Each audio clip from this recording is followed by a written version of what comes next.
Call to order the regular meeting of the Albert Lee City Council for Monday, June 8th, 2026. Clerk, please call the roll. Counselor Christensen. Here. Counselor Baker. Here. Counselor Herman. Here. Counselor Olson. Here. Counselor Van Beek. Here. Counselor Anderson. Here. And Mayor Murray. Here, would you please rise and join me in the Pledge of Allegiance? I pledge allegiance to the flag of the United States of America and to the republic for which it stands, one nation, under God, indivisible, with liberty and justice for all. Welcome to everyone tonight, whether you're here or online. We're glad you're with us. And I would just like to make an announcement that if you are here tonight and wish to speak on the public forum, make sure you're signed up because you need to be on that list in order to speak. Item 3 tonight is ceremonial items. We do not have any, so we'll move along to the public forum, item 4.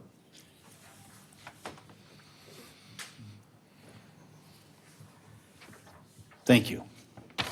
All right, our first speaker tonight is Todd Brecky. Come on up.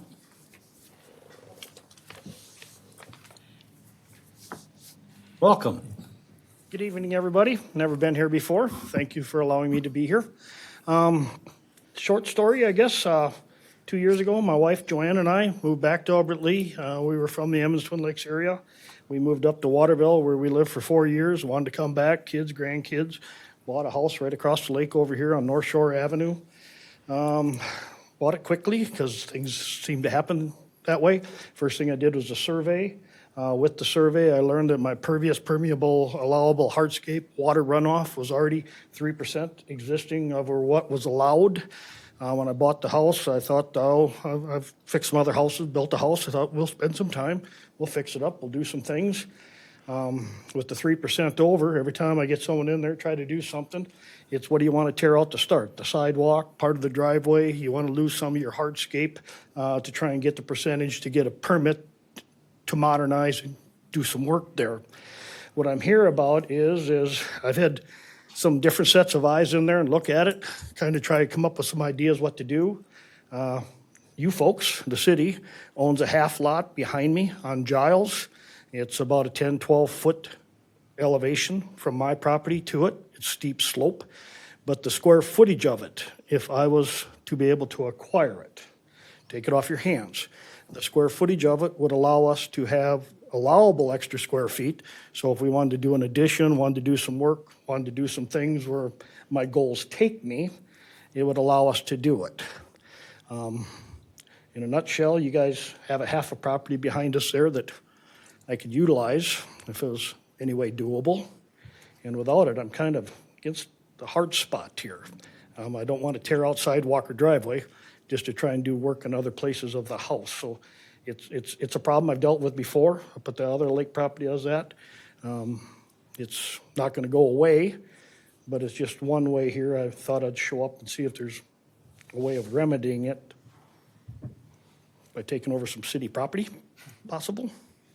Okay, I appreciate that, and I'm just going to ask you if you will contact either the city manager or your counselor, Ward 4, Reed Olson, and just at least give them your phone number Okay. so that they can reach out to you. Okay, All right, thank you. all right, thank you. Hold it.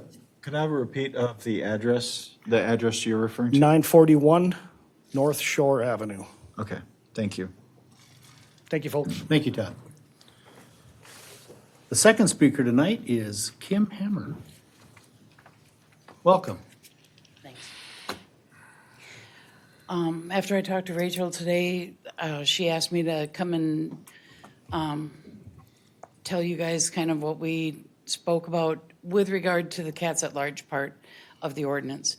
My point in this, in fact, I had all your phone numbers written down. I was going to contact you after last meeting because I got a few phone calls that made me think that maybe you weren't going to get the effect that you were hoping for with that particular part of the ordinance. I think that with, all right, I'm going to start by saying statistically, 75% of people, or 75% of the cats that people own come from the streets. So that being said, if you have a cat that wants to go inside, outside, and you're pushed to the line as far as keeping it inside or letting it go again, I would say that, in my experience, most people are gonna let them go, either rehome them or just put them back outside. Because having a cat in your house that doesn't want to stay in your house, if you know, you know. It doesn't work very well. So, and to put that into kind of Albert Lea perspective, statistically, 30% of Minnesota households have cats. If they have one cat, they generally have, the average is 2. So in Albert Lea, 30% of the homes would mean that there's probably about 4,000 cats in town. And if 75% of those came off the streets, that's about 3,000 cats. So I just think, I had some phone calls asking if I would help rehome these cats that would have to be inside, outside. The Humane Society doesn't adopt out cats to be outside. We always adopt out cats that are inside cats. If we have cats that need to be outside, we have a program called the Working Cats Program, and we find homes for them on farms or in businesses that want rodent control or whatever.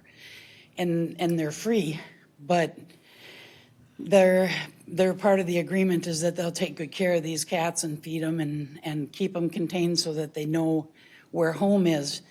But as far as our adopted animals go, they're inside cats. So when people ask us to help them rehome these cats that want to be inside, outside, we don't have a whole lot of resources to do that. We don't have a lot of farm properties that are begging us for cats and that kind of stuff. We have a few, and we do that with the cats that can't be socialized and adopted out into, into homes. But it kind of panicked me a little bit that this part of the ordinance might have a different effect than what you were hoping for. So I just wanted to tell you that so that you can consider that. Thank you, Kim. You're Appreciate it. welcome. All right, next we have Brad Kirschner.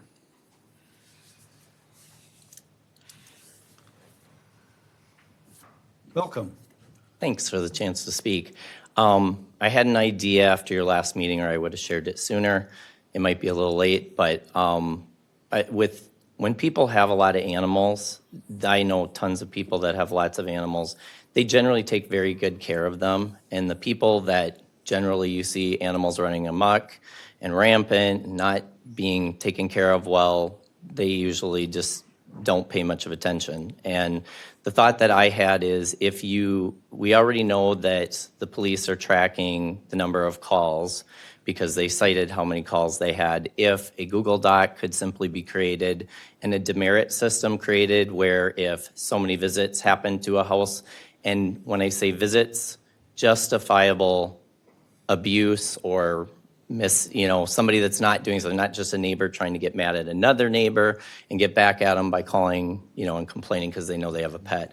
But a demerit system that would allow the police at that point to take it to another level. Know what that another level is or how many demerits it is, but just a simple system that would say, okay, obviously this particular household has a problem, and deal with it one at a time versus, I work for a company and sometimes we get rules that cover everybody and everybody isn't breaking the rules. So trying to keep it simple. I know we have limited staff and people to be able to deal with all this. So just something that would be of a case where you could go in and say, okay, this is obviously a problem. We're going to either take those animals away or deal with fines or whatever it may be to try to change the behavior. Because a lot of people that are in those situations, they don't care about the animals. And I mean, I'm thinking about the animals too.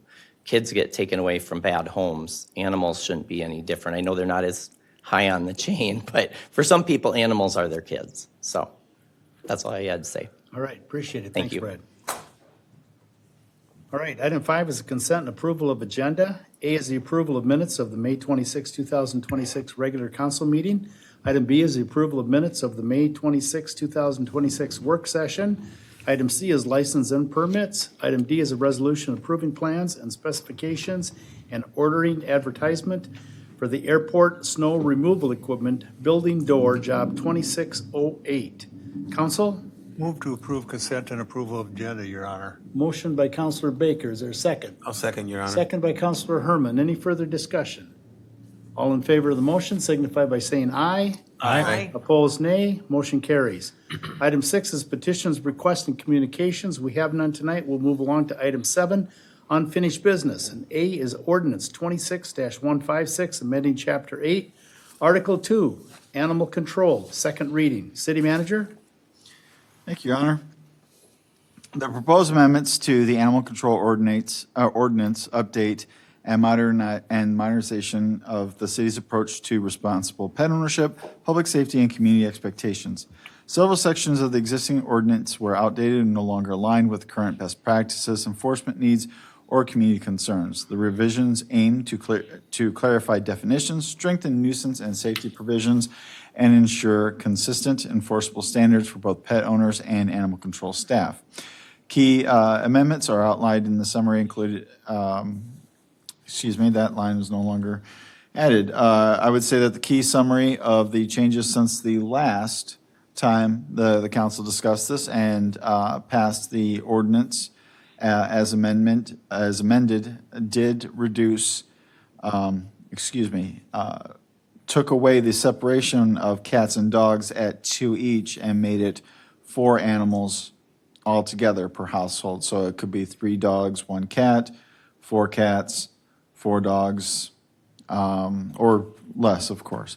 So that was the key change that was made since the last meeting. Is that it? That is it. All right, thank you. Council?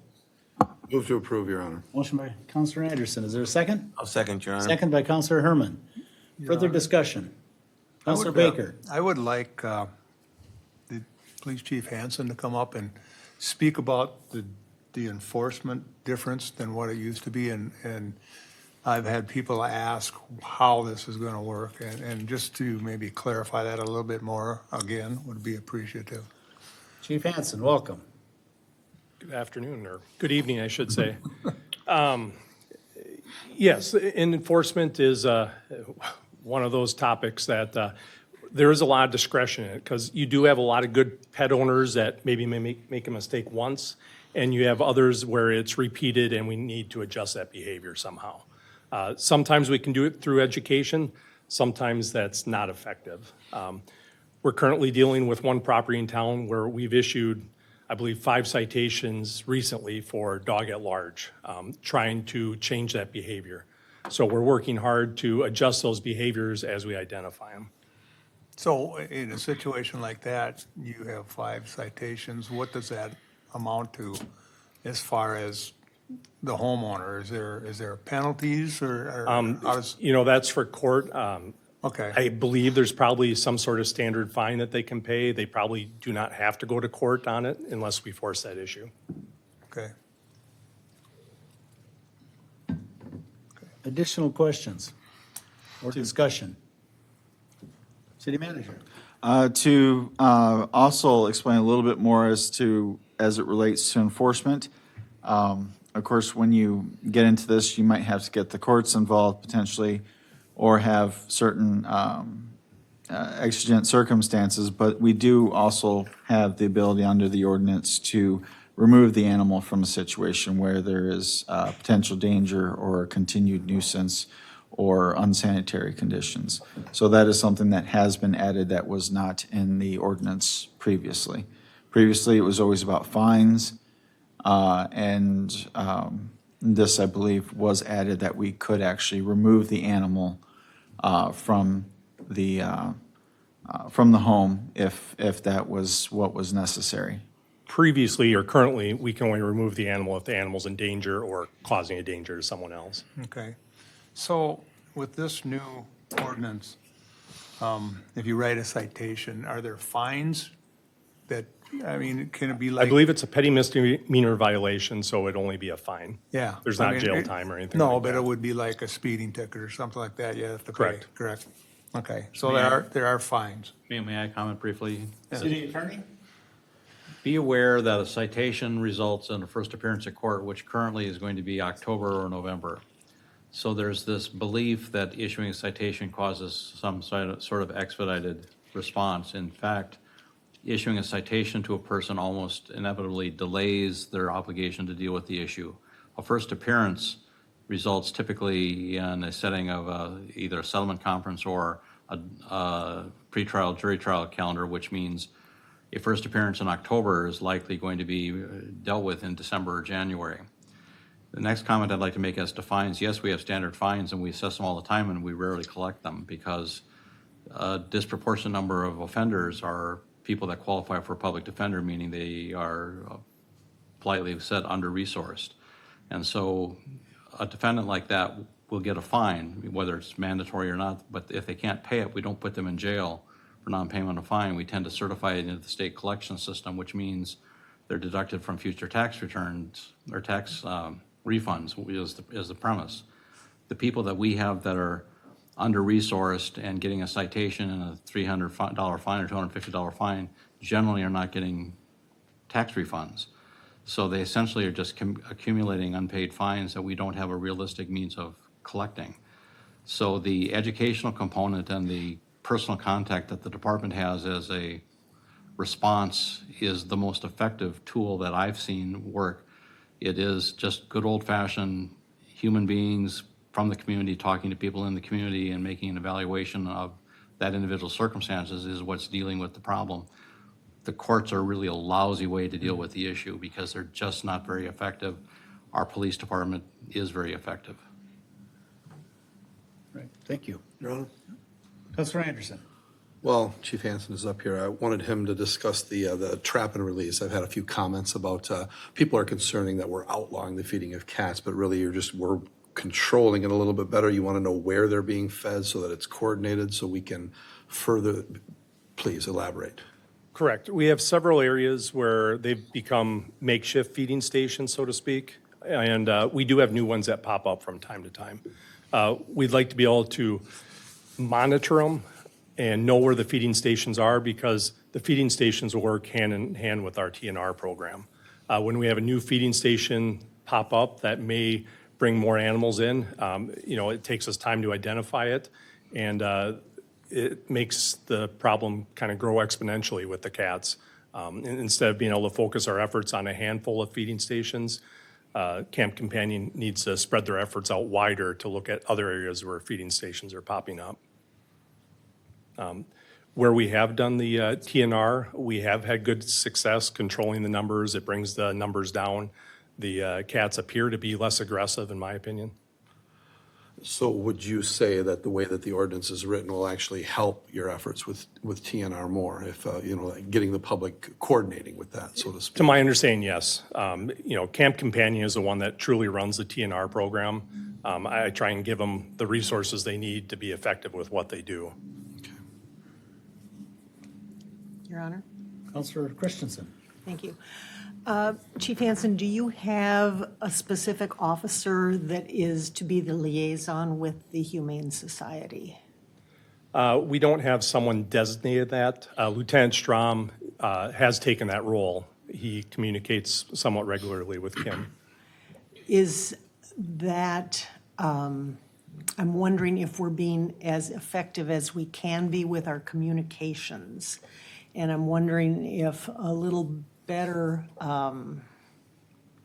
regularity or structure to that relationship might help, because I know the Humane Society and the other people who are involved, if they have, like, we know that every third Monday we're going to do a check-in or email or something so that there's a set expectation that there's going to be a reach out and a response, that might be beneficial. No, point taken. Communication is Okay. always Yeah. beneficial. Yeah. Yes, and I guess I'm a little naive that there was a discrepancy or not enough communication going back and forth. So we can improve that. We've kind of been in a little bit of a holding pattern knowing the animal ordinance is going to change. And we really want to look at what our response is and how can we improve that response. That would be really good. But we didn't want to put the cart before the horse, not knowing what the ordinance was going to be. Go ahead. Okay, so I just want to, I think everybody here knows my feelings on animals. I'm an animal person through and through. What I appreciate about this community is that we have so many people who are caring about the animals. It's to the least of these that we share our humanity, and that also lifts us up as a community. And I'm not talking to you necessarily, I'm just talking to the public. I think it's important that we do pay attention to those people who are on the front lines, our police and our Humane Society, the camp companion people, and the volunteers that are working so hard. We all received an email today, and I thought it was very poignant and eloquent, very well stated, and it encourages not just us, but others in the community to get active and involved, to care. Last meeting, I was kind of making a point, be a good neighbor, take care of your animal, do the things that you're supposed to do so people don't have to complain about you. Or, if you're being bothered, don't be afraid to just do a neighborly reach out and say, how can I help? I mean, your dog is barking all the time, and is there anything that we can do to solve this together? Because you guys don't have time to be dealing with that sort of stuff. It ends up being kind of nonsense for you to have to, I mean, your skills and your need is so much greater than those things. So that's my point. That's my, it's up to $1 now, but. And we do see that. The neighborhoods where the neighbors know each other, they work out their problems amongst themselves.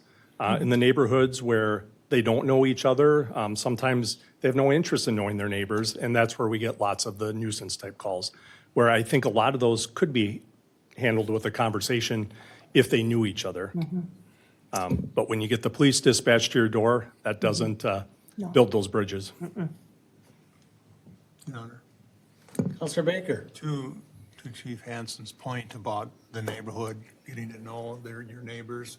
I live in a neighborhood that is everybody pretty much knows everybody, and there's a lot of dogs in the neighborhood. And I can't remember any time that we've ever had any issues with dogs. Typically, they all get along, everybody takes care of their dogs, and we're a dog-loving neighborhood, so it can work. That's all I needed to say. All right, any further discussion or questions? Your Honor. Counselor Anderson. One more thing. I just wanted to say that I supported this last time, the first reading. I'm going to support it again, knowing full well that it's not perfect, but there's no such thing as a perfect ordinance. I would argue that the ordinance as it exists today is even less perfect.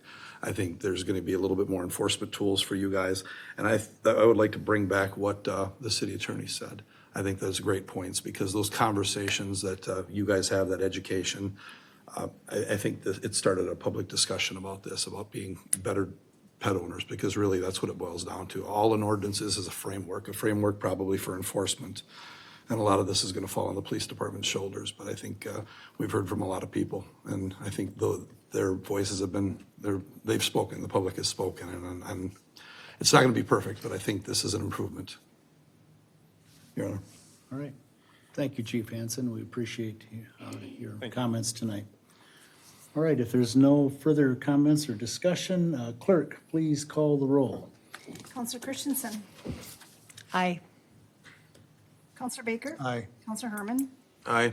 Counselor Olson. No? Counselor Van Beek. No. Counselor Anderson. Aye. And Mayor Murray. Aye, motion carries. Item B is a resolution permitting the publication of ordinance 26-156 summary, Chapter 8, Animals, Article 2, Animal Control. City Manager? Thank you, Your Honor. Ordinance summaries may be published if they reasonably inform the public of the effect and intent of the ordinance. Summaries fulfill the legal requirements as if the entire summarized matter had been published, and also direct the public on how to obtain the complete ordinance. Staff recommends approval. Approval requires 5/7 vote. Council? Move to approve, Your Honor. Motion by Counselor Baker. Is there a second? I'll second, Your Honor. Second by Counselor Anderson. Any further discussion? Clerk, please call the roll. Counselor Baker. Aye. Counselor Herman? Aye. Counselor Olson? Aye. Counselor Van Beek? Aye. Counselor Anderson? Aye. Counselor Christensen? Aye. And Mayor Murray. Aye, motion carries. Item 8 is new business, and A is a resolution approving the final plat of Battleson Wrenchen Edition. City Manager? Thank you, Your Honor. The Planning Commission held a public hearing on June 2nd, 2026, to review the preliminary plat of Battleson Wrenchen Edition for compliance with Chapter 38 subdivisions. Purpose of the plat is to subdivide a smaller 4-acre parcel, Outlot A, in order to facilitate the eventual sale to Vortex Cold Storage for future expansion. The property is currently zoned R1 or single-family residential. However, an application to rezone Outlot A from the residential to industrial zoning was submitted in conjunction with the plat application. Planning Commission recommends approval of the final plat of the Battleson Wrenchen Edition. Staff recommends approval. Counsel? Move to approve, Your Honor. Motion by Counselor Baker. Is there a second? I'll second, Your Honor. Second by Counselor Herman. Any further discussion? Hearing none, all in favor of the motion signify by saying aye. Aye. Opposed, nay. Motion carries. Item B is the ordinance amending zoning and the land use map from single-family residence R1 to Industrial District I2 for Outlet A of Battleson Wrenchen Edition. This is the first reading. City Manager?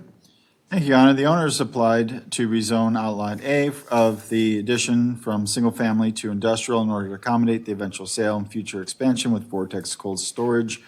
The property directly abutting to the south is also owned by Vortex Cold Storage, and the remaining Port Authority lot, Port Authority number 3, or Aleta Jobs Park is currently zoned industrial, which eliminates concern of spot zoning. The 2040 Comprehensive Plan plan identifies this area as residential in nature. However, as Aleta Jobs Park has filled over time, the industrial users have continued to grow and expand while housing in this area has not. Staff believes that the market has demonstrated that this area is better suited for industrial rather than housing.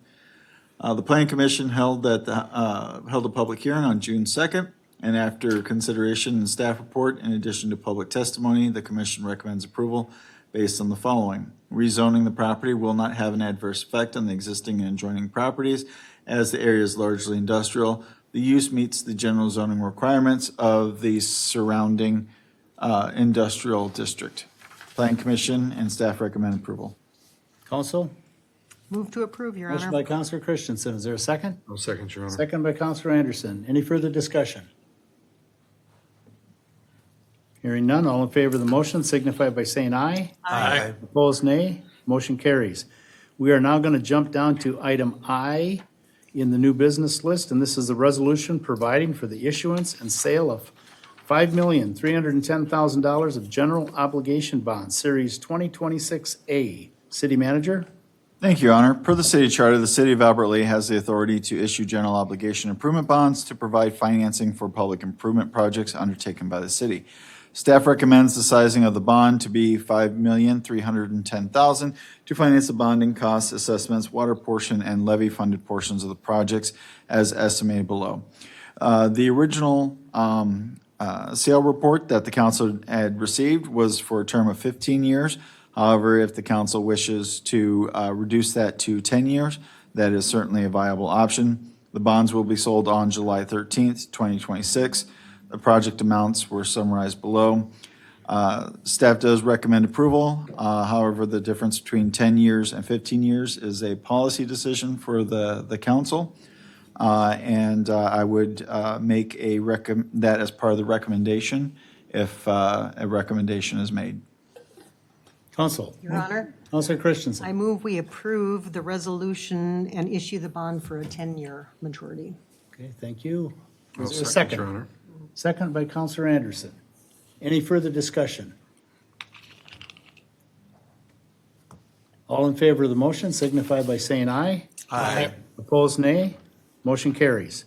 We'll move back up to item C, resolution approving the conditional use permit for Bridge R1144 replacement on the Songbird Trail. City Manager? Thank you, Your Honor.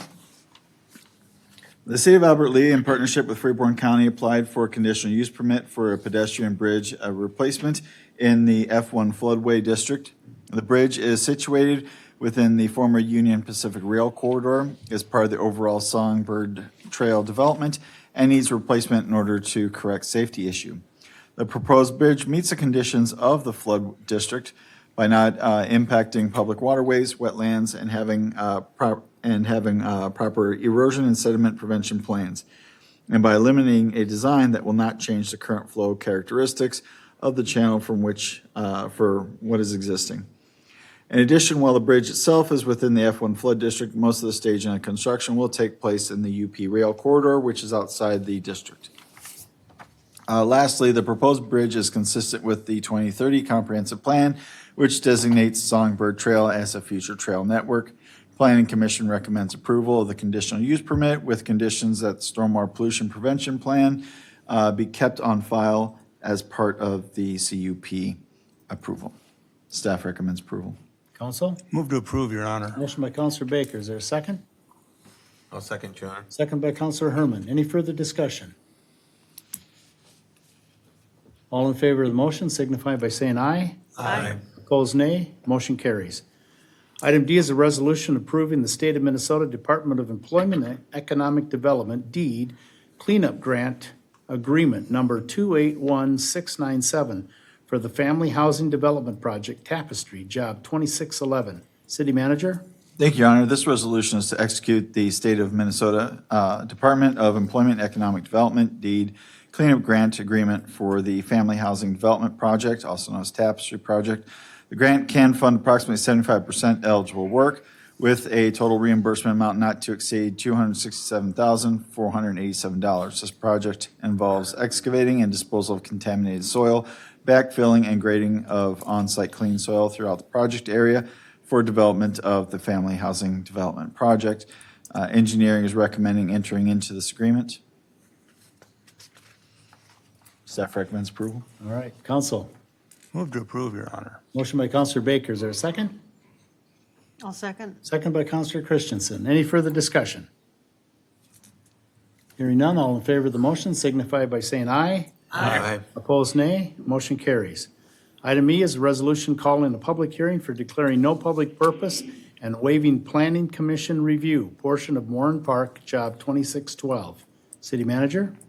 Thank you, Your Honor. This is calling for a hearing that will be held on July 13th, 2026 at 7 p.m. for the purpose of authorizing the sale to Minnesota Department of Transportation of a small piece of the southeast corner of Moran Park that is currently owned by the city of Albert Lea, but for which permanent easement has been granted to the DOT. This would be for the existing sidewalks, Americans with Disability Acts, and roadway improvements. No additional property aside from what has already been granted in a permanent easement is currently being used, and what is currently being used by the state for these purposes would be sold within this transfer. Staff recommends approval. Council? Move to approve, Your Honor. Motion by Counselor Baker. Is there a second? I'll second, Your Honor. Second by Counselor Herman. Any further discussion? All in favor of the motion signify by saying aye. Aye. Opposed, nay. Motion carries. Item F is a resolution authorizing the execution of the MNDNR Meyer Big Island State Park Sewer Collection System Design and Service Cooperative Agreement, Job 2619. City Manager. Thank you, Your Honor. Staff has been working with the DNR since 2017 to get Meyer Big Island State Park connected to the city sewer and abandon their current pond wastewater system. The project will involve the DNR construction and collection system and lift station at the park, and then constructing a force main from the state park along the State Park Road, 780th Avenue, to a city manhole located near the East Main Street and 780th Avenue. The highlights include a 25-year service cooperative agreement with 5-year renewals thereafter. City agrees to accept their sewage and charge rates shown in the city fee schedule. DNR base fee would be based on a 2-inch meter size. DNR will be charged a consumption fee based on the lift station meter monthly total.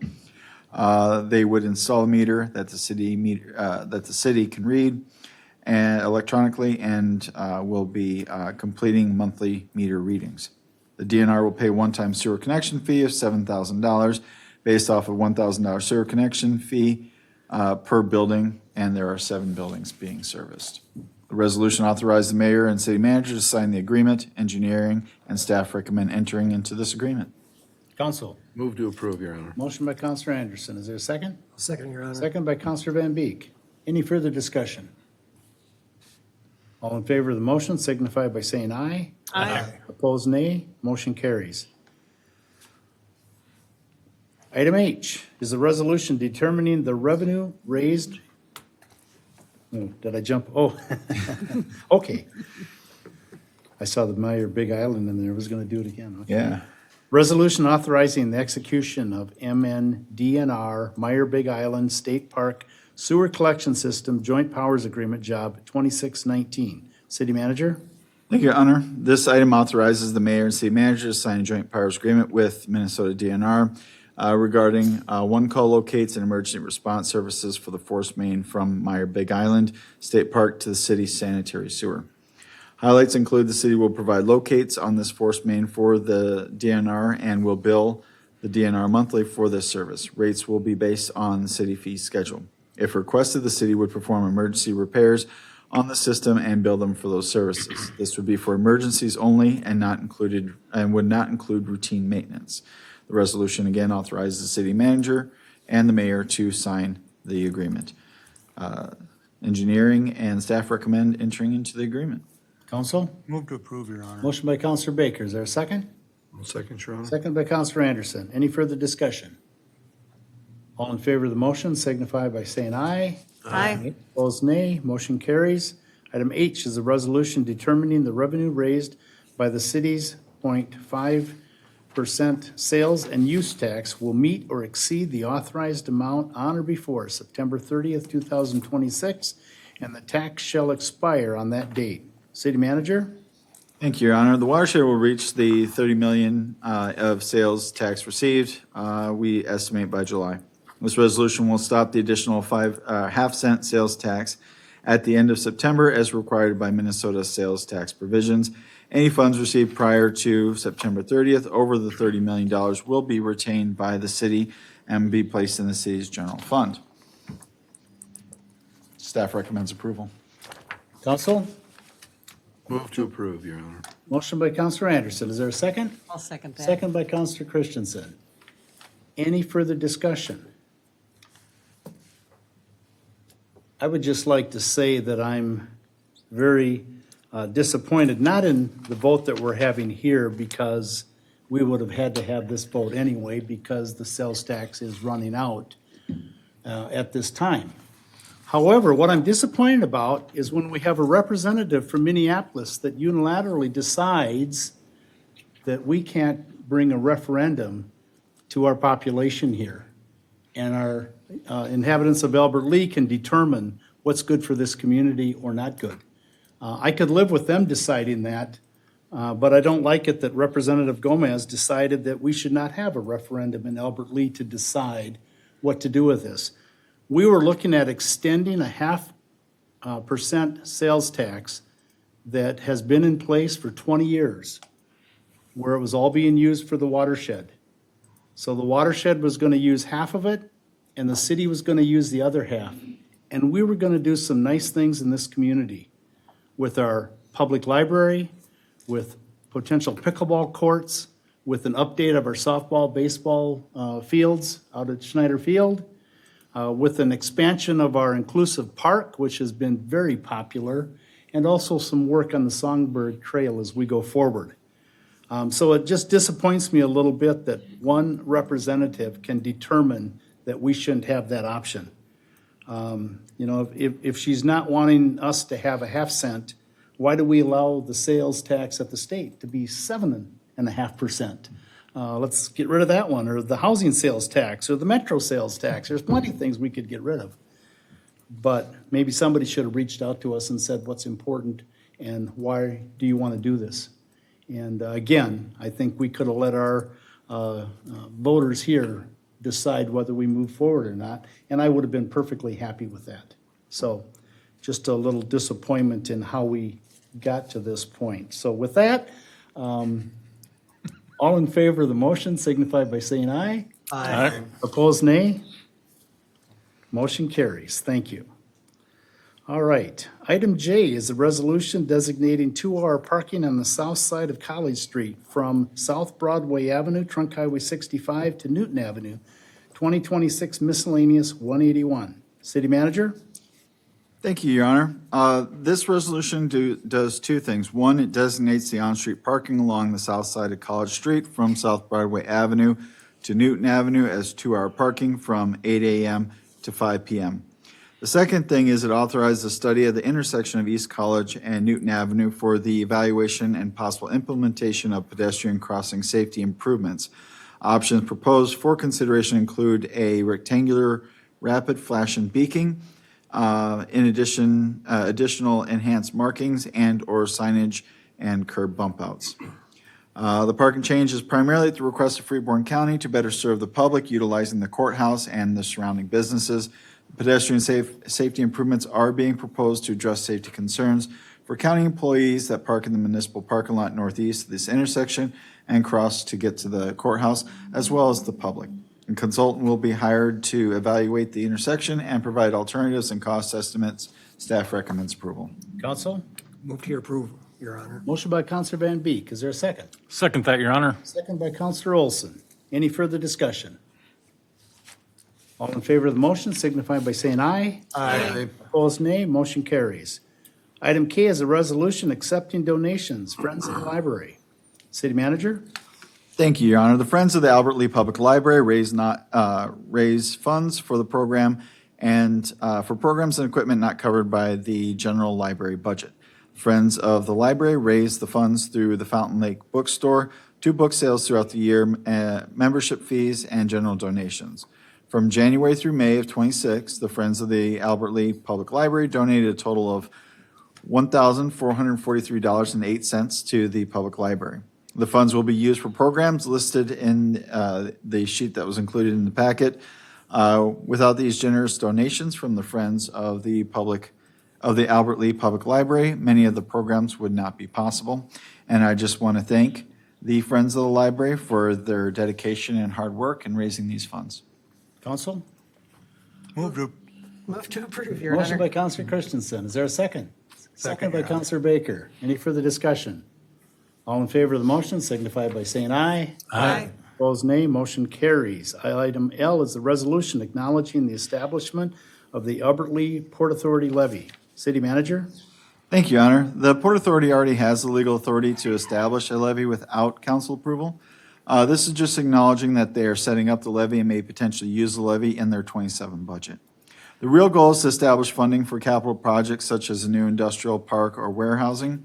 The amount they can levy is up to 0.01813 of total valuation within their district, which is also the city boundaries. This is about $300,000 annually, excluding eligible general obligation debt payments. A $250,000 valued residential home with a homestead would pay approximately up to $35 to $40 annually for the full levy amount if it was to be implemented. Again, this is not expected without a significant project. However, the council should know the potential impact. Staff recommends approval. Council? move to approve, Your Honor. Motion by Counselor Baker. Is there a second? I'll second, Second by Counselor Anderson. Further discussion by the council. Your Honor. Counselor Anderson. I just think that it's important for the public to know that this isn't, establishing the Port Authority isn't a whole new government bureaucracy that's going to spend money that wasn't going to be spent already. This is just creating some connective tissue between other entities to help for development. And it would be nice if in light of this vote, that the city manager would elaborate on some of the things we talked about last week, since this is on the agenda. City Manager? Yeah, there are 3 main authorities, actually, I would say now 4 main authorities, but 3 that we're looking at more immediately. 2 already exist. One is, excuse me, the Housing and Redevelopment Authority, the HRA. That is already in effect. That has been levying for many years now. And it has ranged from levying the full amount to levying approximately 50% of available levy annually. The Port Authority has existed for decades and decades. The reason why we are looking at this levy is only related to any potential projects if ever a levy was needed to be established temporarily in order to advance certain projects. This is largely going to be project-based. That is the intent, as discussed with the Port Authority Board. Another thing that we are looking at is the potential establishment of an EDA. That is what currently doesn't exist, but I think many people assumed existed between the powers that were set forward or assumed in the HRA and the powers or authority that was assumed within the Port Authority. There was some missing gaps there. Ultimately, I think the goal is to have all three in conjunction with the city working together to put forward our efforts on housing, whether it's subsidized housing, whether it's market rate housing, looking at providing opportunities for commercial expansion as well as industrial expansion within the community. And really, it will take, there are powers distributed amongst those three different entities that vary under the state code.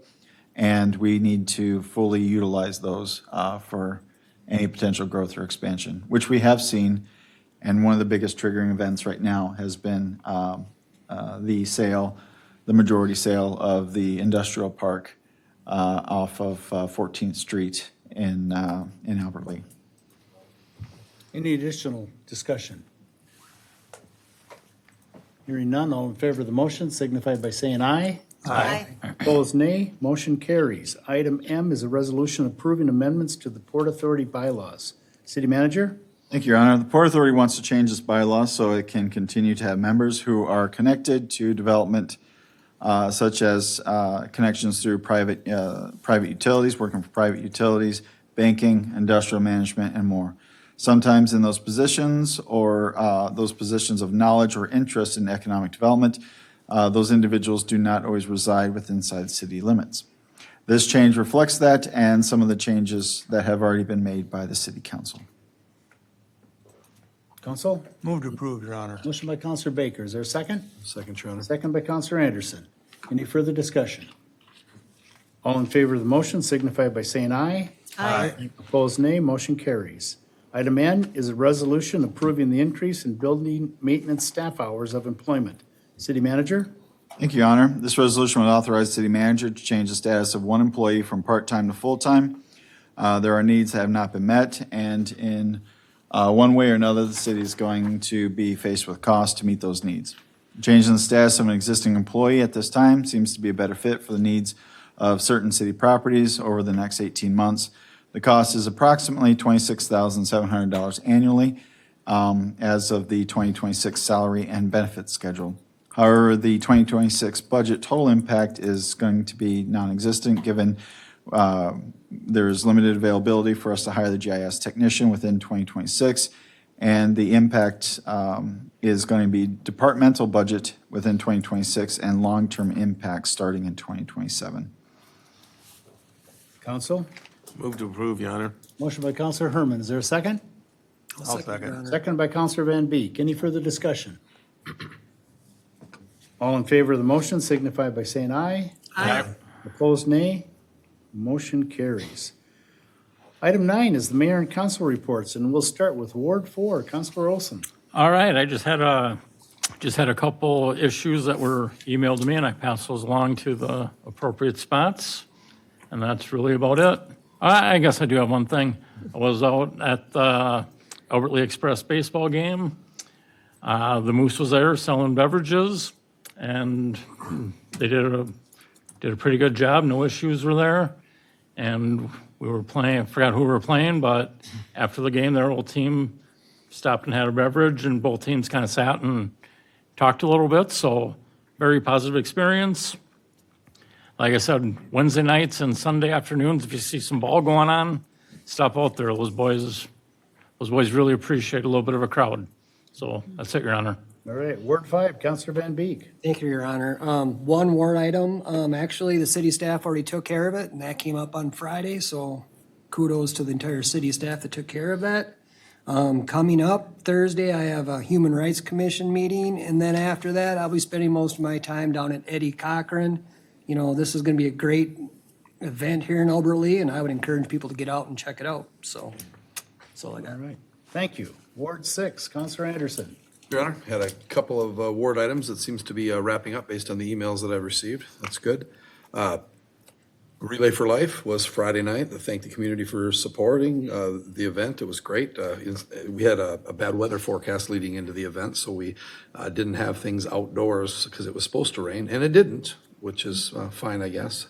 Also want to thank the mayor and the city manager for participating. They were willing to put their face in a little hole that let people throw wet sponges at them.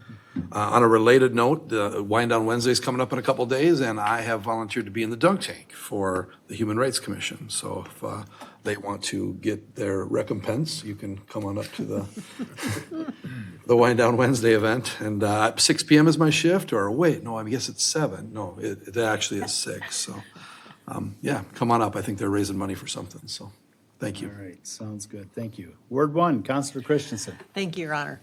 I have been working on one ward item with the police department, and it involves speeding on a residential street.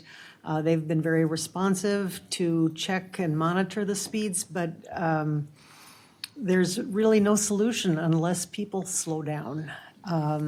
Most people do. Most people drive respectfully, but there are some people who drive ridiculously fast and dangerously fast. And I just want to say, you know, all it takes is one time when something bad happens, like someone runs into the road or you crash your vehicle.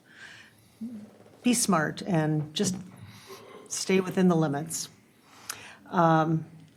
Senior Center is meeting on Wednesday. They're continuing to move forward, kind of doing some revision of plans on the proposed Senior Center building. I believe at our next council meeting, we'll be getting a report from Kathy Malakowski on that. And the Blue Zones Committee is continuing to meet, getting ready, float for the parade. And they will be having a very fun announcement coming up soon. I can't share the information yet, but it's going to be exciting, I think, for our community. That's about it, Your Honor. All right, thank you. Ward 2, Counselor Baker. Thank you, Your Honor. I have no ward items at this time. I did have last Wednesday, we had a Aleta and Port Authority meeting, board meeting. And just going back to the first resolutions, A and B that we approved, that just is another proof, a little bit of proof that things are moving along as far as the development of the businesses and the possibility of new businesses coming here. And we also talked about, we're second go around, we're looking for the assistant executive director, and we narrowed it down to 6 finalists, if I remember right. 6 or 8, yeah. Yeah, and so we will be having a meeting next Thursday, the 18th, to further that selection. And with that, Your Honor, that should be it. Thank All you. right, Ward 3, Counselor Herman. Yes, Your Honor, thank you. I took several grass complaints, and one of the RPs on the grass complaint actually asked me if I'd come out and check out the grass. So I did, and I made contact with the Albert Lee Police Department, who promptly sent a letter to the owner of the property and told them to come out and mow the yard because they're in violation. Some of the yard got mowed, so we're halfway there. And then I took a complaint about East Main ditches and the median there being really long. It's not my area, but I took the call and got a hold of Ben from Park and Rec, and he rectified the situation, got it mowed. All right. Thank you for resolving that. Anything else? That's it? All right. Mayor's report. So I started out on May 27th. I met with the Rotary Club over lunch out at Wedgwood. Had a nice visit with them. And then on the 28th, that evening, we went and attended the Thorncrest Car Show. That's always a good time. Lots of cars out there, a lot of people to visit with, so that was a fun evening. I think people really enjoy that. And then on the 30th, I attended the Albert Lee Boys and Girls Track and Field event. And just congratulations to all our state qualifiers. Some of the boys track, the miler, I think the 4x400, a few things like that made it to state, so that was good to see. I think we also had a golfer make it to state, so good to see some of these youth winning trips to the state qualifiers there. And good luck to them if they haven't already completed the meet. And then, as Larry, Counselor Baker had mentioned, we had our Alita update board meeting on Wednesday the 3rd. Again, moving a few projects a little bit closer to fruition. So hopefully we'll have some nice announcements for people over the next several weeks here. So some good things happening in the community. I also attended a meeting with a group that was called a Patriots Group. They're working on placing flags out by the fairgrounds here prior to activities happening out there. So it'll be nice to see a whole row of flags out there, and they'll be meeting and putting that together. Had a couple Alita update meetings with Philip Johnson, the executive director there, and then also went out to Edgewater and met with the Morning Kiwanis Club last Thursday night for their 50th anniversary. So that club has been in Albert Lea for 50 years. And we had a good time. That was a lot of fun, just hearing stories from people that have been around it for a long time, seeing some of the pictures and artifacts that they had from the program over the years. I mean, 50 years is quite a remarkable achievement there. They've done a lot of great things in this community, and so we had a lot of fun just reminiscing and congratulating them on 50 years. The Action Club was there, and that's a big part of what they do. And for those of you that are aware of what the Action Club does, that's always a lot of fun. Those adults really enjoy the extra special care and attention they get. And I think one of them is going to be going up to the Golf Olympics with Larry Larson, and we'll be participating up there, so good to see that. And then I met with Troy Schmidtke at Design Ready Controls last Friday, and we were talking a little bit about housing, but also talked about his business, and they've added on about another 40 plus employees over the last few months here, so that was good to see. That business is just growing very nicely, and we're sure happy to have them in the community.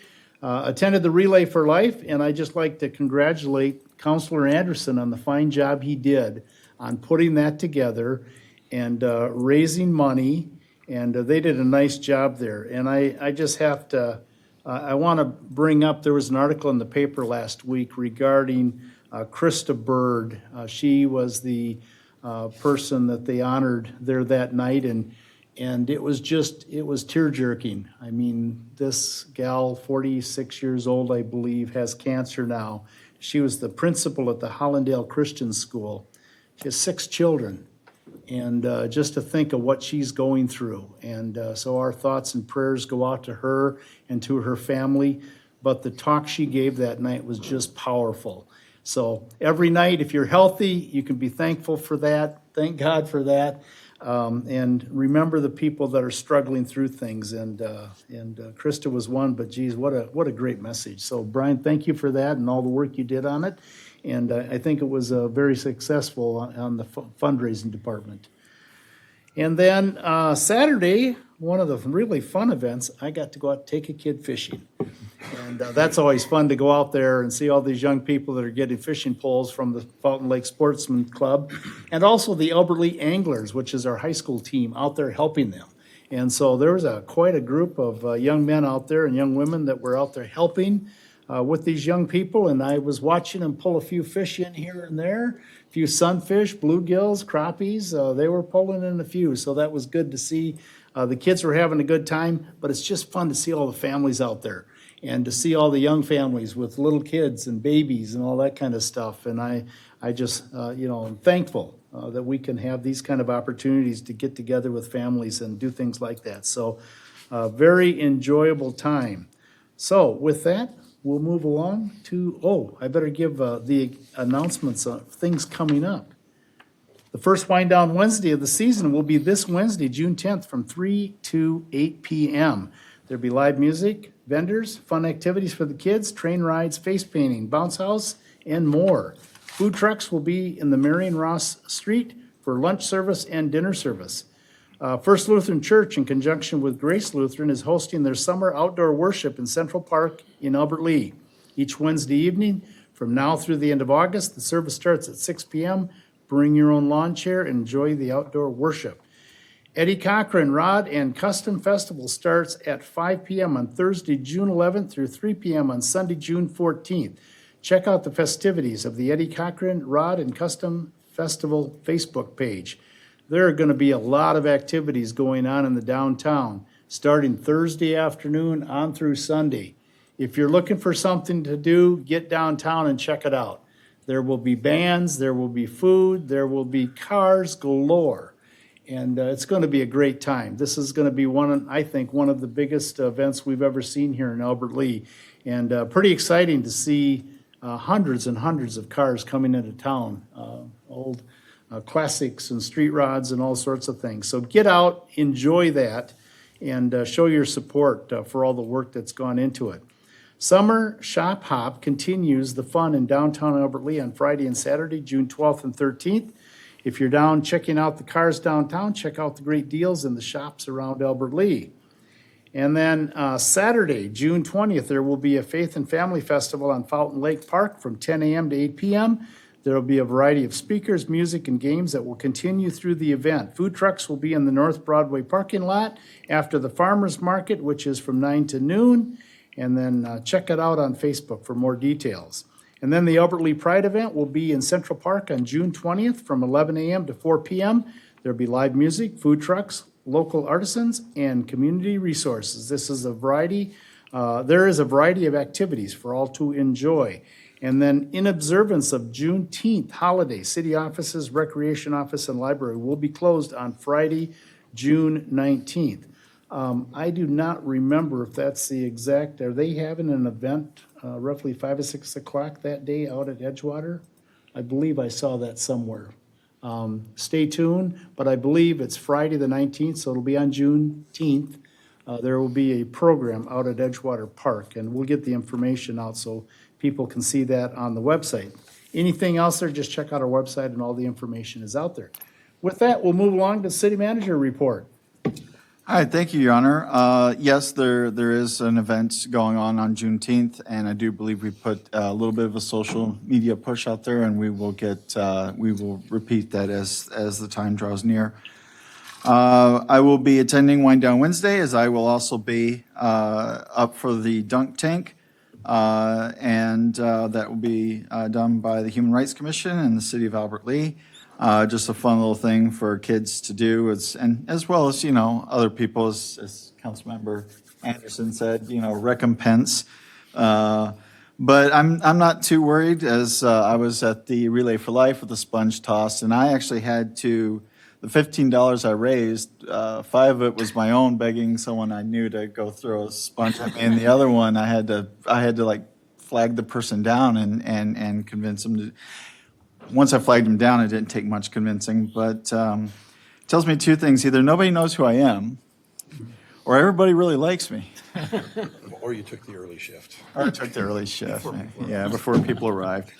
But I do have a few responses to work out. But today, June marks Pride Month, and I do want to quickly speak on that because I feel that sometimes we do not talk enough of our LGBTQ community. As someone who has family members that are part of that community, part of my family, I want to express the difference of, I want to explain why this is important. And it comes down to the difference of guilt and shame. Guilt is based on something you do. You've done something, you feel guilty about it, you try to reconcile it. Shame is what people make you feel for who you are, and you try to hide it, you try to change it. It's toxic, it's destructive to your community, to your family, and most importantly, to yourself, to harbor shame. So, again, being experiences from myself and my own family, I've seen it firsthand. I've seen how it does impact the family. Pride is what defeats shame. That is why we have Pride Month. No one in this community should feel shameful about who they love or who they are. So, unfortunately, I will not be able to attend the Pride event on the 20th, as I will be away, but I send you all my love and wish you all the best. Thank you, Your Honor. All right, thank you. Item 11 is the approval of claims, and A is a resolution approving claims. 1 is a presentation of claims over $25,000. City Manager? Thank you, Your Honor. I'll get started here while we get the screen up. $25,986 to MES Acquisition Incorporated. This is for bunker gear sets, 6 of them. $26,302.13 to Jensen Excavating and Trucking, payment estimate number 1, St. Mary and 14th Street reconstruction. $29,299.50 to Freeborn County Co-op Oil. This is unleaded fuel. $36,329.33 is to H&M Underground Solutions, payment estimate number 7, lead service line replacement project. $58,407.23 to Brennan Construction of Minnesota Incorporated, arena lobby expansion. $62,727.50, GFY Custom Crafts LLC for 409 Clark Street West, labor and expenses. $63,255.50 to GFY Custom Crafts LLC. This is for Autumn Street and for 915 Autumn Street, labor and expenses. $71,457 to Solar Connection Incorporated. This is solar on the public building at City Hall. $97,645.80 to BCM Construction, payment estimate number 12 for lead service line replacement project. $226,825.04 to Southeast Service Cooperative Health Insurance, approximately 87% employer, 13% employee. Counsel? Move to approve, Your Honor. Motion by Counselor Anderson, second by Counselor Baker. Any further discussion? Counselor Christensen? Would you, the city manager, please, by our next meeting or sometime in an email, send us a review of the finances on the arena project, what is left, and whether we have a holdback still regarding the fire alarm and system? Okay. Thank you. There may be certain things that we can share publicly and certain things we may not be able to, as we're Okay. still dealing with some legal questions on responsibilities on one aspect, but what has been spent, I can most definitely get that out. Anything else might require closed session. What's been spent and what remains? Okay, I can definitely get that Thank out you. publicly, yes. Further discussion? I have one question. City Manager, could you give us the background on the $71,000 with the Solar Connection, Inc.? Yes, the city had received a grant that was going to, from the state, that was going to pay for 70% of the installation of solar panels, which had a very high return. And if we're able to get it done in time and turn it in, we should also qualify for 30% back from the federal government, which if we got both, that would mean that it was paid for 100% through state grant and the federal tax incentives. But it does have a significant return on investment. I believe actually because of our rates being as low as they are for the City Hall building, it actually probably takes this building the longest to get the return back if we do not get the federal incentives, as opposed to down at the, I want to say, lift station, garage, and fire station. But it is 70-30 split if we're able to receive the federal funds. If not, then the city will have to pay the 30% from its, probably its building maintenance fund. So of this total, possibly $21,000 would be our end result, with 70% or $50,000 of it paid for by the state grant. City, I would have to ask the city engineer if he can recall the exact cost, but I want to say that I believe this is the first payment, this is not the final payment. So I believe each project hovered around 100,000. They were, Your Honor, they were all approximately 120 to 100 and right around 120,000. This is, we paid 10% up front, and that was, we did that early, so we were ensured that we would get that 30% federal piece. And then this is when all the equipment comes in, we pay this piece, and then we'll pay them again once it's installed. So the one on the City Hall, they've got it all installed. They're doing the switchover on June 19th. and then that one should be in service, and then they're going to the fire station starting the end of next week. Okay. And then the third, and they've got the equipment for that. So you're gonna see 3 more of these 70-some thousand ones at the next 2 council meetings. All right. Okay, thank you. Any further discussion? All in favor of the motion signify by saying aye. Aye. Opposed, nay. Motion carries. Item 12 is adjournment. Your Honor, Motion by Counselor I move Christensen. we adjourn. Is there a second? Second by Counselor Van Beek. All in favor of the motion signify by saying aye. Aye. Opposed, nay. Meeting adjourned. Thank you.